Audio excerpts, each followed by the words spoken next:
Welcome back to The Big Show. It's Alex Belfield talking to the big stars. And trust me, they don't come any bigger than Michelle Williams. How are you? I am wonderful. How are you? I'm delicious, and look at you. You're gorgeous. You're talented. You've got the voice of an angel. I just got out of rehearsal. I'm all sweaty and probably stinky. It's not a diva right now.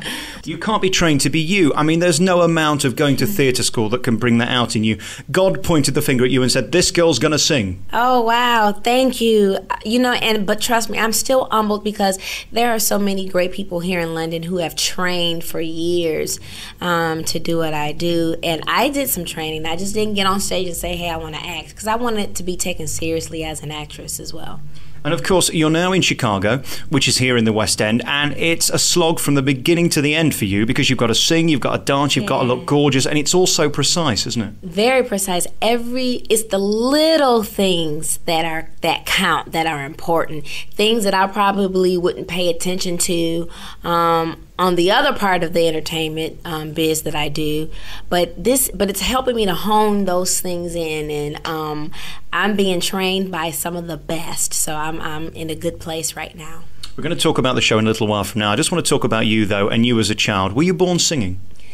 Maybe I was. I remember I saw a picture of myself. I probably was 4 years old, and there's a picture of me standing in front of some mirrors with these cute little shorts on. My little belly is sticking out, and so my mother had these mirrors in the living room, and I would always pick that middle mirror and sing in that mirror.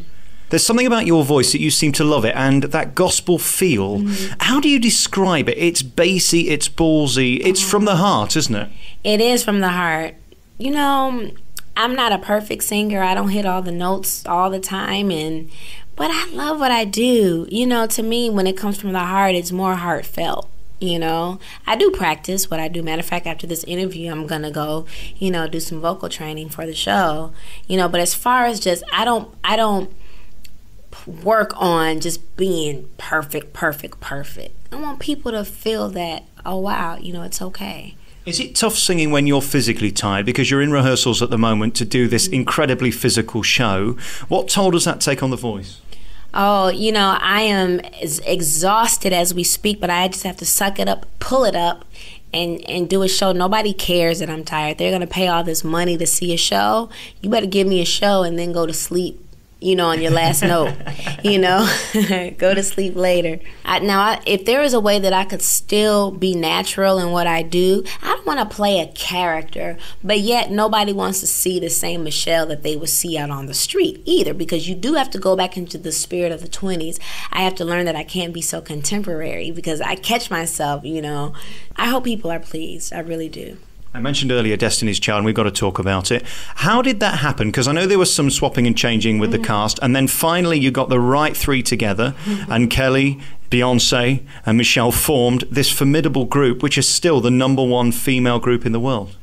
It is an honor that 5 years after we put out an album, that it seems like there's still some desire left to see us together, and that's a blessing. We had fun together. We're all growing and doing our own thing solo-wise. Kelly's got a #1 single here in the UK.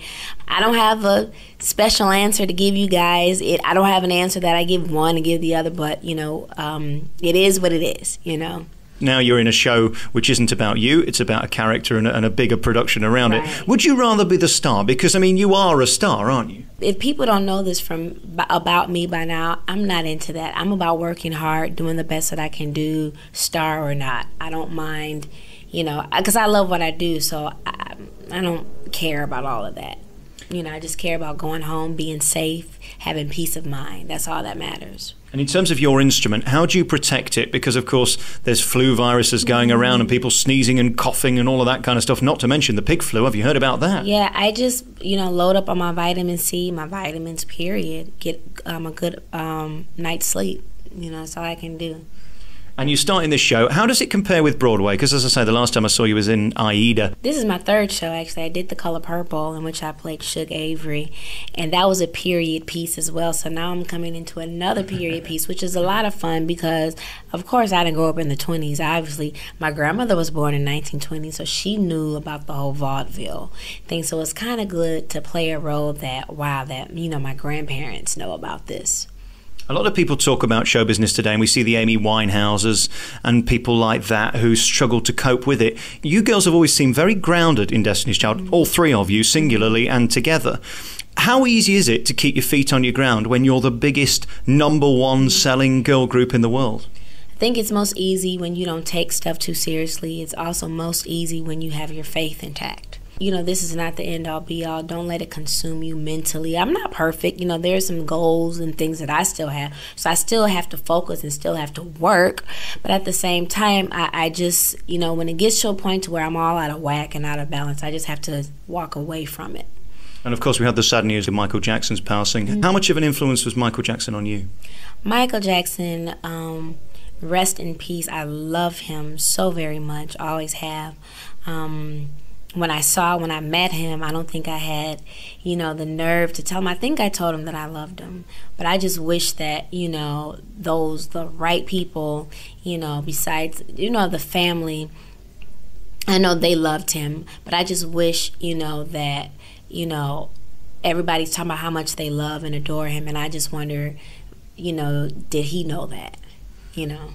I wish also they'd leave him alone now. I'm so sick of hearing all this stuff coming out. Let him rest in peace. Yeah, no, rest in peace. You know, the press and the media butchered him while he was alive. You would just think that he's gone. He can't hear what you're saying. So who are you trying to hurt? I really want to know. Who is media really trying to hurt? What picture are they wanting to paint? But the picture that I have painted in my mind is an awesome performer, a human being who loved everybody. And again, it's just so sad that they're bringing all this out. You can't libel the dead. And it just makes me worry that they're going to do what they did to Diana, which is months and months of endless stories just to sell newspapers. You know what? Unfortunately, that's what people do to sell papers. I mean, this shucks. Look what the musical Chicago is about. It's about drama, and Roxy is doing everything she can to stay in the limelight. Drama sells paper. Billy Flynn tells her that all the time. Hey, it sells papers. You know, what more do you got? You know, but it's a sad and unfortunate world that we live in. We have to be careful because there are some people who are more sensitive than others, and media can basically kill you, you know?